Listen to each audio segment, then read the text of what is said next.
Hello guys, welcome to another science tutorial with me. So today I'm going to show you how to sew this cowl nectar to nectar. The first thing I do was to come down by 2 inches on my pattern paper and draw a line.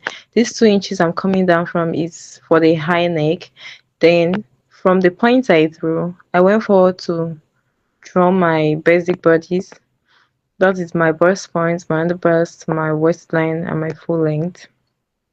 So having done that, I marked them, I indicated them with my marker so that I'll know which of them is a bust point. So go ahead and insert your shoulder measurements. My client's shoulder measurement is 17, so that's what I'm marking. Mark 17. Come up by 1.5 or 1 inches from your bust point and then draw your line to meet with the shoulder. So that's what I'm doing now. Just follow me step by step, you get it. Then at the shoulder, I came down by 1 inch for the shoulder slope and I connected it to the neck. Go over and insert your horizontal measurements. Client's bust is 40, 40 divided by 4, that's 10. I marked 10. On the waist measurement, I marked her waist measurement, which is 33 divided by 4, that's 8.25. At the full length, I'm using a hip measurement. A hip is 44. 44 divided by 4, that's 11. Then plus 1 inches allowance.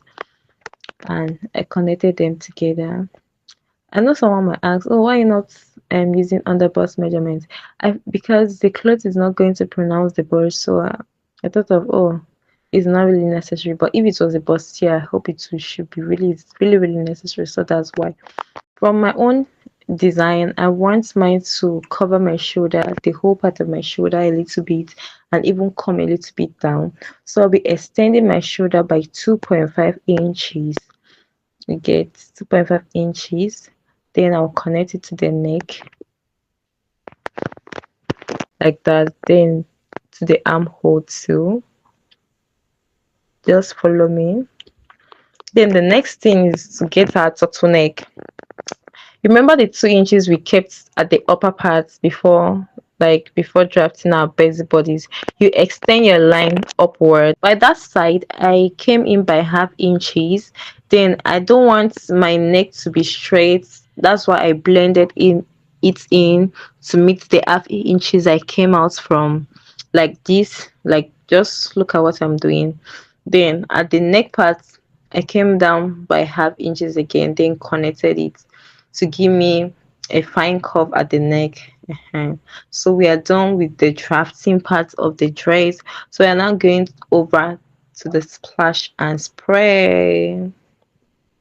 Go over and cut out your pattern like what I'm doing.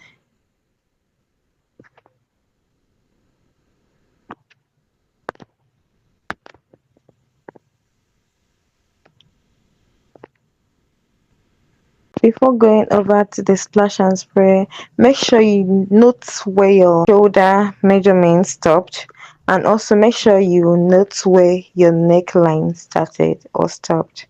In fact, you can simply notch them, but just take note of them because it's very important as we are going. For the splash and spray, I'm going to be measuring from my neckline to my shoulder, where it stopped, and what inches we have in between that. So I had 5.5. At that 5.5, I'm going to splash and spray 1.5 in between it. Just follow me. So I went ahead to mark the 1.5 in between the 5.5 and I drew a line. I cut them.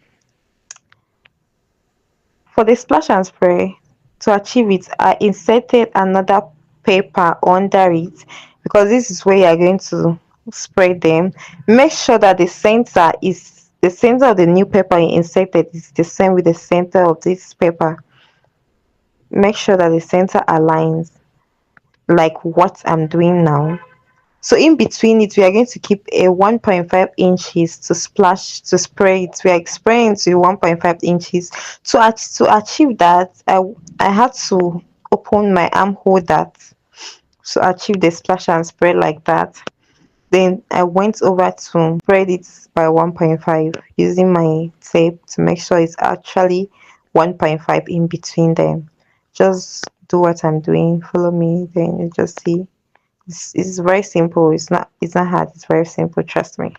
After doing that, I went ahead to make sure to blend my shoulder together, to connect it like that. Remember when we were doing the splash and spray at the armhole, we kind of entered inside. So you make sure everything aligns. You draw back your armhole. Now it's taking a new shape. Draw back your armhole.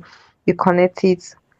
Use a curve ruler to blend it inside, like then go over and cut it out. So that's it. Show back for part 2 for the sewing method.